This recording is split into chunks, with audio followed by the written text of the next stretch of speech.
We're going to start with KDKA lead investigator Andy Sheehan. Andy has not only been in the courthouse each day of this trial since it began, he was among our teams reporting on the ground the day of this mass shooting and the aftermath. Andy. Well, this case has never been about guilt or innocence. The only question is whether Robert Bowers would face the death penalty, a penalty that is reserved for the worst of criminals. Today, the jury decided on death.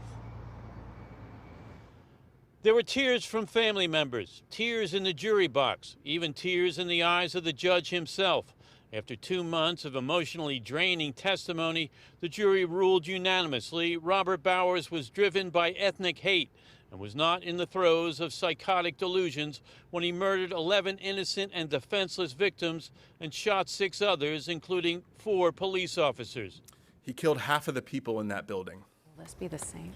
He murdered them because they were Jewish.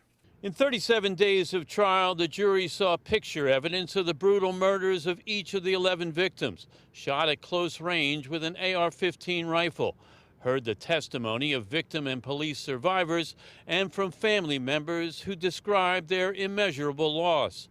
But they also heard hours and hours of testimony from mental health experts from both sides, arguing over Bowers' mental state, whether he knowingly and willingly planned and executed the attack, or whether he was controlled by delusional beliefs.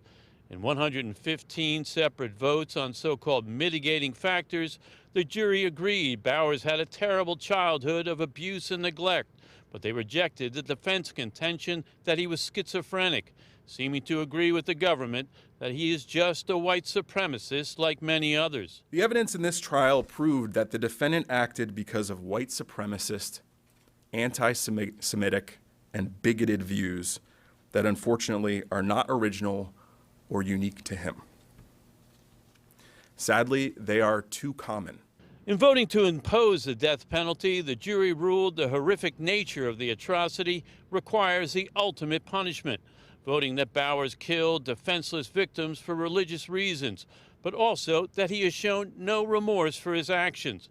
Defense and prosecution witnesses quoting him as saying he was proud of what he had done, only wished he had killed more, and believed there should be a parade in his honor.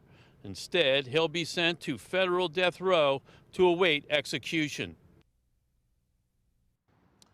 Well, a juror cried in the jury box. So did Andrea Wedner, the daughter of 97-year-old Rose Mallinger.